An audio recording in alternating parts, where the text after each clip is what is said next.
I understand it's about people's rights, but people's rights need to be granted in a responsible way. And I know we've heard some discussion about brandishing weapons or accidentally displaying weapons that are concealed. And I cannot find a case anywhere where anybody was arrested in the state of Florida for that violation.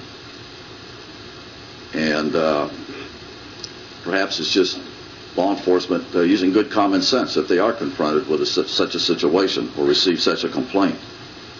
Law enforcement is going to be drawing down on these folks until they neutralize the threat or make sure the individual is not a threat or a risk, because they don't want to put themselves at great risk. And I don't blame them until they determine for sure what the exposure is and what the risk is.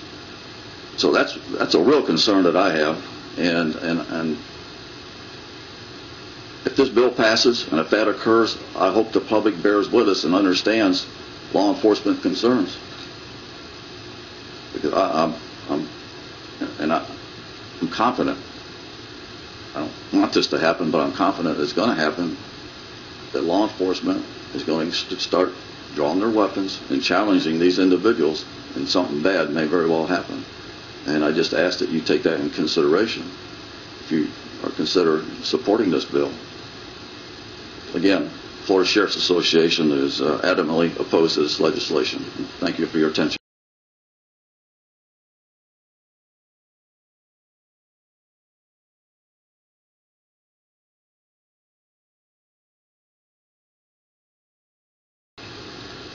The Florida Sheriff's Association is concerned that allowing legal concealed weapon permit holders to openly wear firearms will increase critical minutes between identifying individuals with potential criminal intent versus lawful citizens with a legal firearm.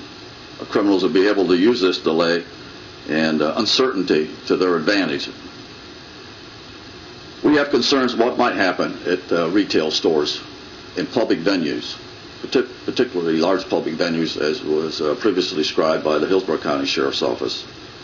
Parades in public areas, large gatherings.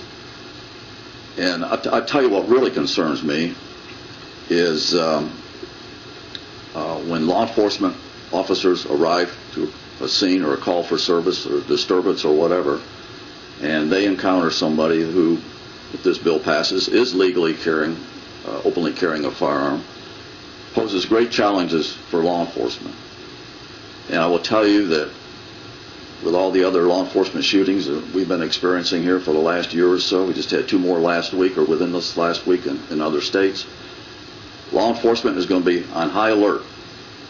And when they arrive at a scene and they see somebody openly carrying, their attention is going to be focused to that individual or individuals. And I will dare say, and I can't blame them for this,